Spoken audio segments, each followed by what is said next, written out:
Mesdames et messieurs, bonsoir. Après 1964, 1965, puis 1990, 1991, la Côte d'Ivoire est au Conseil de sécurité en tant que membre non permanent depuis le 1er janvier 2018. Pour ce troisième mandat, l'un des défis majeurs était la présidence du Conseil de sécurité pour le mois de décembre 2018. Une présidence marquée par 4 débats, dont 2 débats de haut niveau. 5 résolutions ont été adoptées et 4 déclarations présidentielles actées. Pour revenir sur les temps forts de cette présidence du mois de décembre, je suis avec le ministre des Affaires étrangères de Côte d'Ivoire, Monsieur le ministre Marcel Amotano. Bonsoir. Bonsoir, Michel. De la campagne pour l'entrée au Conseil de sécurité à la présidence de ce illustre organe des Nations Unies, quel bilan faites-vous de ce retour en grâce de la diplomatie ivoirienne seulement cette année après la crise post-électorale? Le retour en grâce de la diplomatie ivoirienne est dû tout d'abord aux actions menées par le président de la République, son Excellence M. Alassane Ouattara, au sortir de la crise post-électorale pour repositionner notre pays sur la scène internationale, en commençant par les pays de la sous-région, les pays du continent et les pays du monde. Et dans les sillons tracés par le président de la République, nous avons donc entamé sur ces instructions cette campagne pour l'élection de la Côte d'Ivoire en qualité de membre non permanent au Conseil de sécurité. Et je crois que ce sont les résultats obtenus par la Côte d'Ivoire à partir de 2012 qui nous ont beaucoup aidés dans cette campagne, malgré les soubresauts dus à ce que j'ai toujours appelé les sauts d'humeur des soldats. Rappelez-vous qu'en avril-mai 2017, en pleine campagne pour notre élection aux Nations Unies, les soldats ont exprimé encore dans les rues à Abidjan et à Bouaké quelques sautes d'humeur, mais ça n'a pas empêché la Côte d'Ivoire de se faire élire de la meilleure manière possible, puisque c'est l'un des pays qui a été le mieux élu comme membre non permanent au Conseil de sécurité des Nations Unies.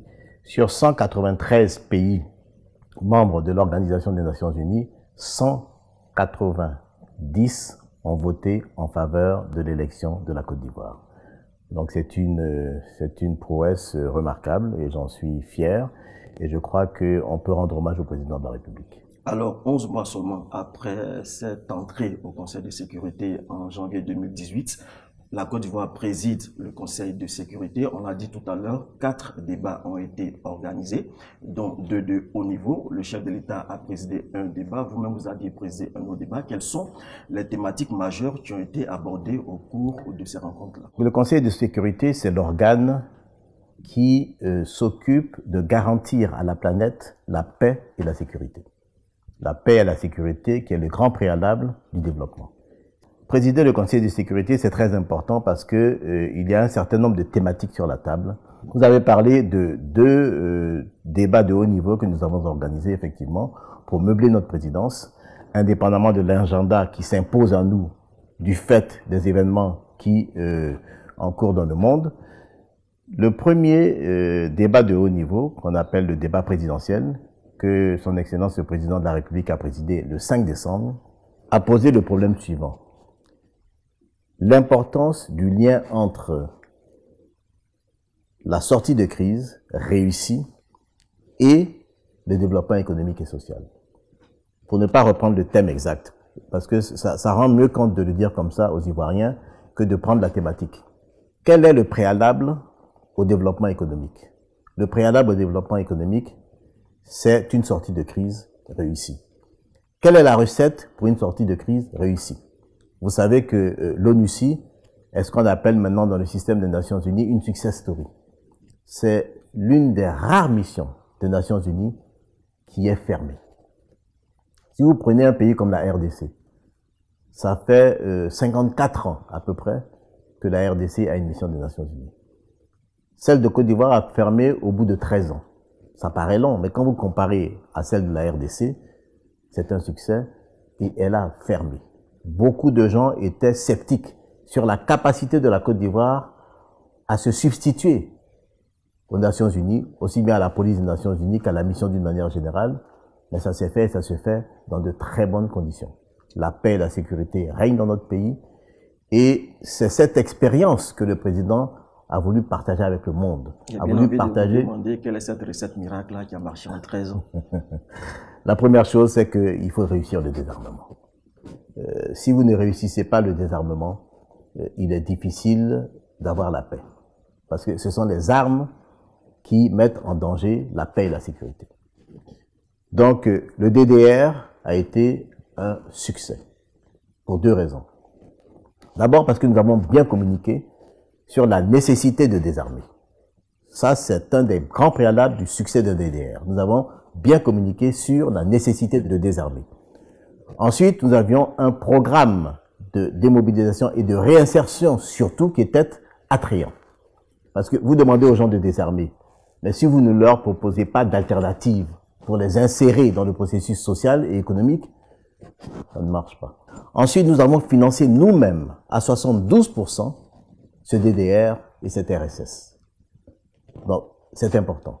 Parce que lorsque vous êtes dépendant pour le financement des partenaires financiers extérieurs, eh bien, ce sont ces partenaires-là, finalement, qui cadencent la vitesse de votre DDR. Le président de la République était pressé d'en finir avec cette transition. Moi, j'appelle ça une transition à la paix et au retour à la normale. Donc, il nous a dit, moi, je veux un DDR qui ne dépasse pas 3 ans. C'était un grand défi. Il a mis les moyens, il a mis de la méthode, il s'est impliqué lui-même et ça a réussi. Donc, il est allé leur expliquer d'abord ça. Ensuite, il est allé leur expliquer que quand vous avez fini avec le DDR, ou pendant que vous faites le DDR, vous avez deux armées belligérantes qui se sont affrontées pendant 5-10 ans. Comment vous faites pour faire de ces deux armées une seule armée républicaine non partisane? Ça, c'était un défi important également à relever. Et il s'est beaucoup impliqué personnellement pendant les réunions du Conseil national de sécurité qu'il a fallu créer de toutes pièces. Et nous avons réussi à avoir donc une seule armée réunifiée. Bien sûr, c'est pas facile. Il y a eu des hauts et des bas, mais globalement, on peut dire que la Côte d'Ivoire aujourd'hui a une armée réunifiée, disciplinée, bien équipée. Et à la RSS, la réforme du secteur de sécurité, parce que c'est la réforme du secteur de la sécurité qui permet de professionnaliser votre armée, eh bien, il faut penser à l'amélioration immédiate des conditions de vie des populations. Parce que l'erreur qu'on fait bien souvent, c'est de dire, bon, écoutez, on va d'abord essayer de sécuriser, d'avoir la paix, la sécurité, etc. Et puis on va s'occuper des gens après. Non, il faut le faire en même temps. Et je crois que c'est ce cocktail, cette recette qui a permis à la Côte d'Ivoire de sortir très rapidement de la crise. Parce que imaginez-vous un pays qui a connu 10 ans de crise, 4 mois et demi à 5 mois de crise post-électorale, et qui, dès 2012, renoue avec la croissance. Et quelle croissance? Le taux moyen de croissance a été de 2012 à 2017 de 9%. Malgré la perte de 40% de la valeur du cacao sur le marché international, nous avons eu un taux de croissance qui n'a pas été plus loin que juste en dessous de 8%. C'est extraordinaire. Donc, la recette de Ouattara, c'est ça. C'est que pendant qu'il s'est occupé de la sécurité, de la paix, de reconstruire une armée républicaine, de moderniser la police, il a investi de manière massive dans les infrastructures, dans l'amélioration des conditions de vie des populations, le secteur de la santé, le secteur de l'éducation. Quand je dis infrastructure, infrastructure routière. Parce que les gens ont plaisir à dire on ne mange pas la route. Si on mange la route, parce que les aliments qu'on mange prennent la route. Donc la route, on la mange. Donc on peut donner plein d'autres formules comme ça. Et c'est cette expérience qu'il est allé partager avec les membres du Conseil de sécurité et les pays membres de l'Organisation des Nations Unies, parce que ce débat, c'est un débat auquel peuvent assister toutes les personnes qui le souhaitent. Vous savez, il y a en Afrique un certain nombre de pays qui sont encore en crise, qui sont en situation post-conflit. Vous connaissez la RCA quand même, la République centrafricaine. Donc, pour la République centrafricaine, c'est une aubaine de pouvoir bénéficier de l'expérience de la Côte d'Ivoire en matière de sortie de crise. Donc, c'est cette expérience-là, c'est cette expertise que le président Ouattara est allé partager avec la communauté internationale. Il a présidé le Conseil de sécurité avec Maestra. Il en a l'habitude, vous savez, le Conseil de sécurité, le Conseil du Fonds monétaire, c'est un peu le même format. Donc ça s'est très bien passé. Je crois que les retours qu'on a sont excellents. Ensuite, le lendemain, nous avons eu l'honneur de présider le Conseil de sécurité sur une thématique totalement différente. la nécessité de l'implication des organisations sous-régionales, régionales, de la prise en main par l'État de la situation et du processus dans un pays post-conflit où on veut reconstruire la paix, et d'une excellente collaboration donc, de ces organisations sous-régionales, régionales avec le système des Nations Unies. Pour donner un exemple concret, quand vous prenez la situation au Mali, lorsque le président Ouattara présidait la CEDEAO, c'est la présidence ivoirienne de la CEDEAO qui a permis au Mali de ne pas avoir une situation beaucoup plus grave et de sortir rapidement de la crise. C'est la fermeté de la CEDEAO, c'est la fermeté du président Ouattara. Donc ça, c'est l'implication de la CEDEAO. Ensuite, en corrélation, en relation avec l'Union africaine, qui s'est saisie de la problématique et l'a portée ensuite au niveau des Nations Unies. Et puis, il y avait une synergie entre CEDEAO, Union africaine, Nations Unies. Ça a permis de sortir le Mali de la crise, la Guinée-Bissau, la République centrafricaine, etc., avec la CEAC en Afrique centrale. Donc, c'est cette nécessité-là sur laquelle nous avons insisté. Et ce débat s'est très bien passé également. Est-ce que la question du financement du G5 Sahel a été abordée au cours de ce débat-là? La question du financement du G5 Sahel est une question qui est permanente au Conseil de sécurité. Parce que pour nous, représentants de l'Afrique de l'Ouest, le G5 Sahel, même si nous n'en sommes pas membres, est une question importante parce qu'elle impacte la sécurité de toute la région. Donc la question du G5 Sahel est une question importante. À chaque fois que la Côte d'Ivoire en a l'occasion, elle plaide en faveur du financement du G5 Sahel. On a une réticence des Américains pour diverses raisons. Ils sont dans une période un peu transitoire dans la mesure où il y a un nouveau congrès et que c'est le congrès aux États-Unis qui a la capacité et les attributions du financement. Donc le congrès a été mis en place en janvier. Donc il a été difficile, en tout cas pendant notre présidence, d'aborder ces questions-là qui avaient un impact financier. Mais le G5 Sahel, le président Ouattara, à chaque fois qu'il peut, il prend son bâton de pèlerin, il plaide en faveur du financement du G5 Sahel. Alors on l'a dit à l'entame de cet entretien-là, 5 résolutions ont été adoptées au cours de cette présidence.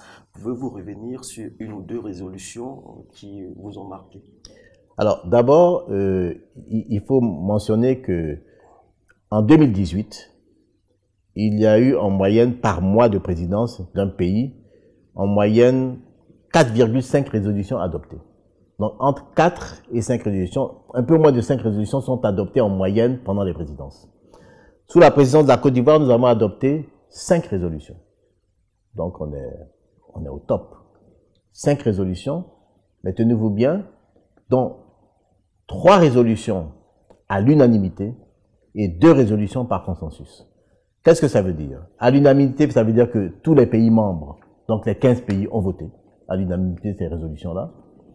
Et puis, par consensus, ça veut dire que certains pays n'ont pas voté, mais n'ont pas brisé le consensus. Je vais être précis et en même temps répondre à votre question. Il y avait une résolution sur le renouvellement du mandat de la MINUSCA, qui est la mission onusienne de stabilisation de la République centrafricaine, la MINUSCA. Il y avait un consensus de tous les pays, sauf la Russie et la Chine. La Russie et la Chine ont un droit de veto. Ça veut dire que quand ils utilisent leur droit de veto, ils peuvent empêcher l'examen même d'une résolution. À plus forte raison, son vote. Donc, on parle de consensus parce que ils n'ont pas souhaité utiliser leur droit de veto. Ils ont exprimé leurs différences, mais ils n'ont pas brisé le processus et ont laissé la résolution être votée par l'ensemble des autres pays, donc les 13 autres pays membres du Conseil de sécurité, et ils ont dit simplement, nous, on ne s'associe pas à ce consensus. Mais ça a permis quand même à la Côte d'Ivoire donc d'avoir la résolution. Donc 5 résolutions, c'est beaucoup. Une autre résolution qui était importante, et que nous co-sponsorisions avec les Pays-Bas, c'est une résolution sur l'importance du respect des droits de l'homme par les missions onusiennes dans les pays. Et ça, c'est pas au niveau de l'Afrique, c'est au niveau de tous les pays du monde. C'est important. Donc le respect des droits de l'homme. Le respect des droits de l'homme, ça veut dire quoi? Ça veut dire un système judiciaire performant, une police performante et une formation de la police, de l'armée, performantes en matière de notions élémentaires de respect des droits de l'homme. Donc ça, c'est une résolution qui nous tenait à cœur et elle a également été votée.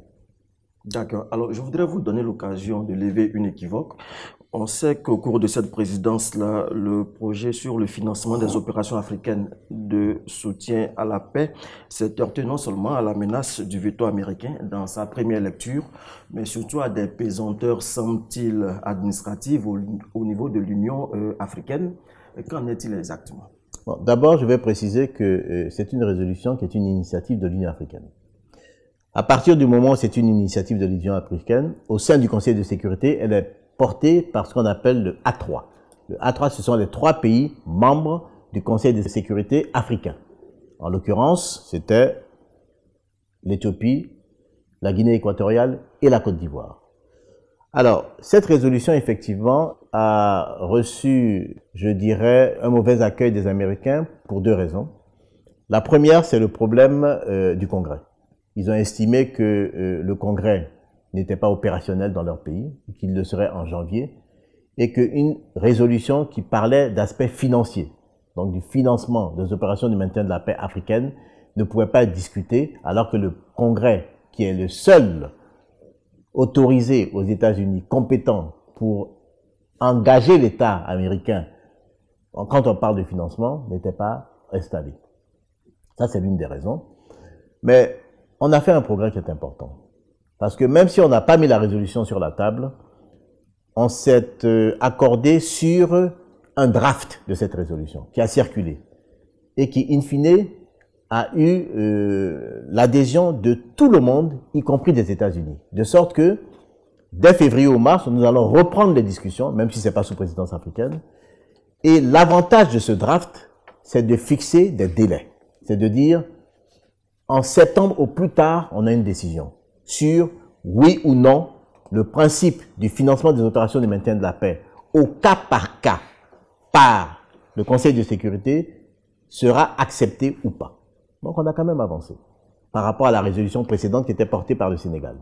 Alors, l'un des principes majeurs auxquels vous teniez au cours de cette présidence, c'était la recherche de la paix seulement par le dialogue. Est-ce que ce principe a été respecté tout au long de ce mois? Mais vous savez, nous, on a reçu un vaccin de Houphouët-Boigny. Hein? C'est le dialogue au service de la paix. On a toujours été dans cette posture. Ça nous a parfois provoqué quelques inimitiés. Mais le président de la République a été ferme. Il m'a dit, Marcel, toute résolution qui peut déboucher sur un conflit ou encourager des belligérances, on ne s'y associe pas. Donc la posture de la Côte d'Ivoire a toujours été le dialogue. Je donne un exemple. Lorsque, en 2017, le président Trump a pris la parole à la tribune des Nations Unies, à l'Assemblée générale, et était assez dur, menaçant vis-à-vis de la Corée du Nord. Le président Ouattara, quand il a pris la parole après le président Trump, a dit « il faut dialoguer, il faut un contact, parce que un conflit dans la péninsule coréenne serait une faillite pour l'humanité parce qu'elle aurait des conséquences incalculables dans le monde entier. » Ça paraissait hors contexte à cette époque-là. Mais très peu de mois après, les 2 présidents se sont rencontrés. Ils se sont rencontrés, je crois, à 2 reprises, et on parle d'une 3e rencontre ces temps-ci.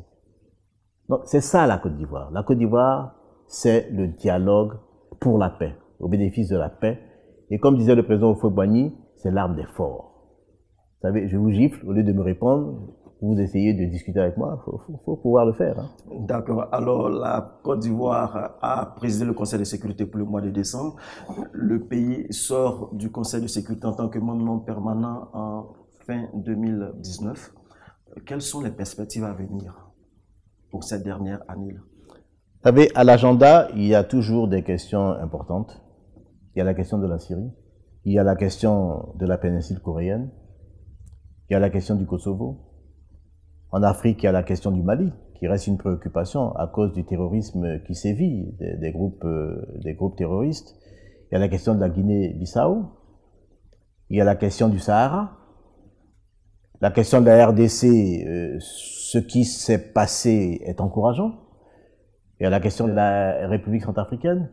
Il y a la question du Soudan du Sud, etc., etc.